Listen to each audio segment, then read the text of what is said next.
আজকের এই নাস্তাটি এমনই নাস্তা যে কাউকে বানিয়ে খাওয়ালে দেখবেন বারবার রিকোয়েস্ট আসবে। সত্যি এত বেশি মজার হয় যে একবার খেলে আপনার বারবার খেতে ইচ্ছেই হবে। নরম তুলতুলে এই নাস্তাগুলো মুখে দিলেই মিলিয়ে যায়, সত্যি অসাধারণ খেতে।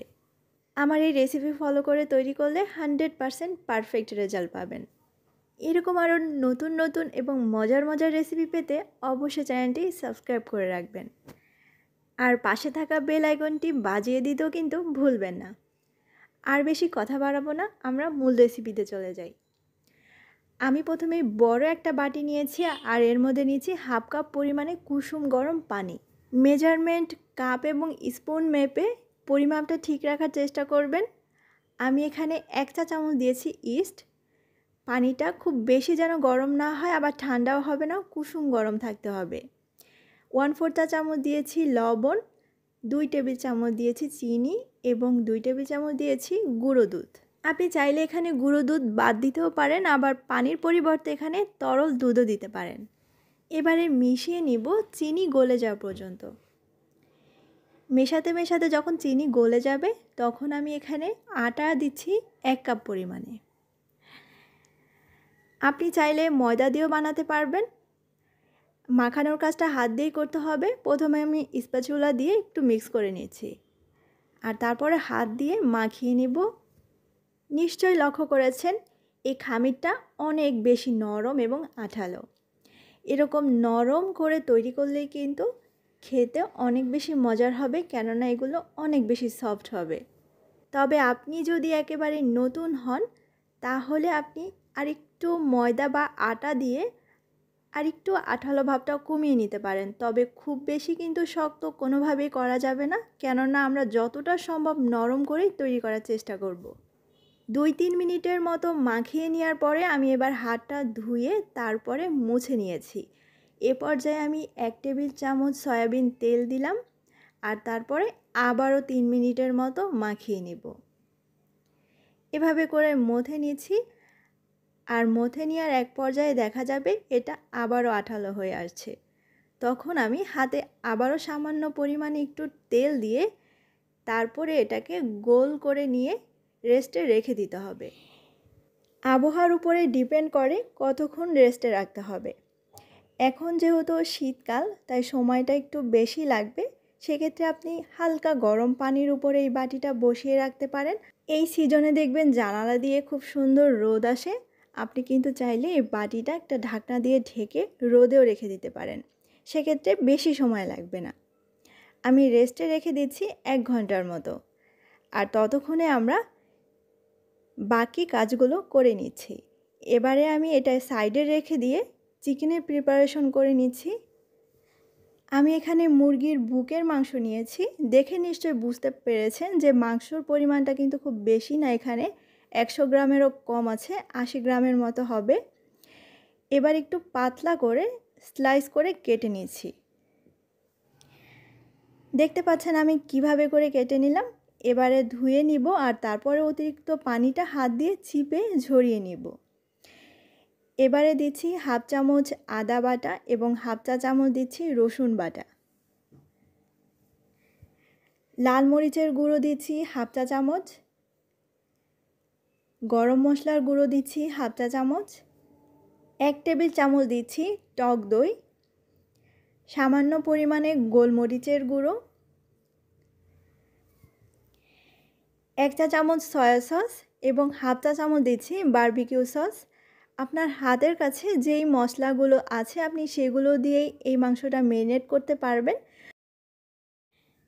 শুধুমাত্র আদা রসুন বাটা আর একটু লবণ দিয়েও কিন্তু এটা ম্যারিনেট করে ভাজা যায়। মশলাগুলো আপনি আপনার পছন্দ মতো দিয়ে নেবেন। ম্যারিনেট করে রেস্টে রাখার প্রয়োজন নেই, সাথে সাথেই ভেজে নিচ্ছি। প্যানে 2 চামচের মতো সরিষার তেল দিচ্ছি। তেল গরম হয়ে আসলে মাংসগুলো দিয়ে দিচ্ছি। এখানে কিন্তু খুব বেশি তেলের প্রয়োজন হবে না। তারপরে ঢাকনা দিয়ে ঢেকে রাখবো এবং চুলার আঁচটা মিডিয়ামে রেখে প্রতিটা পাশ 2 থেকে 3 মিনিটের মতো ভেজে নিব।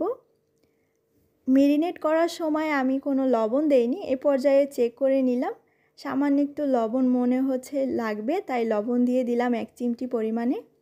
যখন এরকম নরম হয়ে আসবে মাংসটা, তখনই আমরা এটা নামিয়ে নিব। খুব বেশি ভাজার প্রয়োজন নেই।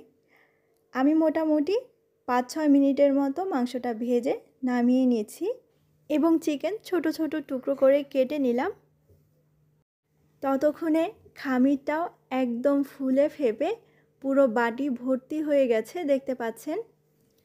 আপনি যদি ইস্ট ভালো মানের নেন এবং সহজ এবং সিম্পল কিছু বিষয় যদি আপনি মাথায় রেখে তৈরি করেন, তাহলে ইস্ট দিয়ে তৈরি যে কোনো খাবারই একদমই পারফেক্ট হবে। এবার একটুখানি আটা ছিটিয়ে ভিতরে বাতাসটা বের করে নিচ্ছি। এবারে এগুলো গোল বলের মতো করে বানিয়ে নিব। এটা অনেক বেশি নরম, তাই কিন্তু হাত দিয়ে ধরতে আপনার বেশ অসুবিধেই হবে। তখন কিন্তু আপনি একটু আটা লাগিয়ে তারপরে খুব ইজিলি করতে পারবেন। আমি কিভাবে করে করছি আপনি একটু স্ক্রিনে লক্ষ্য করুন, তাহলেই বুঝতে পারবেন।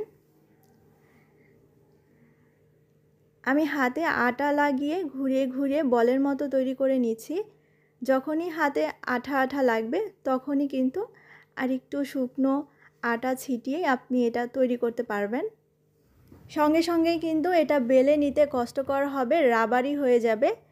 তাই 10 মিনিটের মতো এক সাইডে রেখে দিচ্ছি। ততক্ষণে আমি একটা স্টিলের প্লেট নিয়েছি, এতে সামান্য পরিমাণে তেল ব্রাশ করে এক সাইডে রেখে দিচ্ছি। এবারে একটা বল নিয়ে নিচ্ছি এবং রুটির মতো করে বেলে নিতে হবে। এর জন্য আমি একটু আটা ছিটিয়ে নিলাম আর তারপরে একটু টেনে টেনে এটাকে বেলে নিতে হবে। খুব বেশি প্রেসার দিয়ে না, হালকাভাবে টেনে টেনে এটাকে বেলে নিয়ে ছোট একটা রুটির মতো করে তৈরি করতে হবে। এবারে দিচ্ছি সামান্য পরিমাণে টমেটো সস, খুব বেশি না, অল্প করে দিলেই হবে। তারপরে মুরগির মাংস দিচ্ছি কয়েক টুকরা, ছোট করে কাটা ক্যাপসিকাম দিচ্ছি, সেই সাথে দিচ্ছি পেঁয়াজ পাতা, দিচ্ছি রিং করে কাটা পেঁয়াজ এবং দিচ্ছি ব্ল্যাক অলিভ। আপনাদের হাতের কাছে যা যা কিছু আছে আপনারা সেটাই দিতে পারেন, যা আপনাদের পছন্দ। আপনারা চাইলে কিন্তু এখানে মেয়োনিজ দিতে পারেন, এমনকি চিজও দিতে পারেন। এবারে চারকোনা পরোটার মতো করে ভাঁজ করে নিচ্ছি। তারপরে অমসৃণ যেই সাইডটা, এই সাইডটা আমি উল্টা দিকে দিয়ে প্লেটের এক সাইড করে বসিয়ে দিচ্ছি। আর এভাবে করে আমি বাকিগুলোও তৈরি করে নিব। আপনারা বানিয়ে খেলে বুঝতে পারবেন এটা কতটা মজার হয়। পিৎজার থেকে অনেক বেশি মজার লেগেছে আমার কাছে। আপনারা চাইলে এর ভিতরে যদি চিজ দেন, এমনকি চিকেন সসেস দিতে পারেন, তাহলে দেখবেন পিৎজার থেকেও অনেক বেশি মজার হবে। আর ভিতরের যে ব্রেডটা, এটা কিন্তু অনেক বেশি সফট, যার কারণে খেতে আরও বেশি ভালো লেগেছে। আমি সবগুলি এভাবে করে তৈরি করে নিলাম, দেখতে পাচ্ছেন। আর তারপরে এগুলো বেক করতে চলে যাব। আপনারা চাইলে ওভেনেও বেক করতে পারেন, আমি আজকে চুলায় বেক করে দেখাচ্ছি। ওভেনের মতো এফেক্ট আনার জন্য আমি এখানে লেখালেখির 4-5টার মতো কাগজ দিয়ে দিলাম। তার মধ্যে দিচ্ছি একটা স্ট্যান্ড। আমি বড় একটা হাঁড়ি নিয়েছি, ঢাকনা দিয়ে ঢেকে প্রিহিট করে নিব 5 মিনিটের মতো। ঢাকনায় যদি কোনো ছিদ্র থাকে সেটা বন্ধ করে দিবেন। প্রিহিট হতে হতে এদিকে আমরা 1 টেবিল চামচ গুঁড়া দুধ নিয়েছি, এর সাথে সামান্য পরিমাণে পানি দিয়ে ঘন টাইপের একটা মিশ্রণ তৈরি করে নিব। তবে এর পরিবর্তে আপনারা চাইলে ডিমের কুসুমও এখানে ইউজ করতে পারেন। এটা দিয়ে ব্রাশ করার কারণে খুব সুন্দর একটা কালার আসবে, ওভেনের মতোই। উপর দিয়ে এভাবে করে ব্রাশ করে নিয়েছি। আপনি যদি এই স্টেপটা বাদ দিতে চান করতে পারেন, তবে এটা দিলে ওভেনের মতো খুব সুন্দর কালার আসবে। এবারে সাবধানে প্রিহিট করা হাঁড়িতে দিয়ে দিচ্ছি। বেক করে নিব 20 থেকে 25 মিনিটের মতো সময় লাগবে। আপনি যেই হাঁড়িতে বেক করবেন সেই হাঁড়ি যদি বেশি পাতলা টাইপের হয়, তাহলে চুলার আঁচ মিডিয়াম এবং লোয়ের মাঝামাঝি রাখবেন। আর যদি মোটা তলানিযুক্ত অর্থাৎ ভারী পাত্র হয়, সেক্ষেত্রে চুলার আঁচটা মিডিয়াম কিংবা মিডিয়াম থেকে একটু কমিয়ে রাখবেন। মোটামুটি 15-20 মিনিট বা 20-25 মিনিটের মতো সময় লাগতে পারে। আপনি দেখলেই বুঝতে পারবেন যে এটা হয়ে গেছে। সুন্দর একটা কালার এসেছে দেখতে পাচ্ছেন। ঠিক যেন ওভেনের মতোই।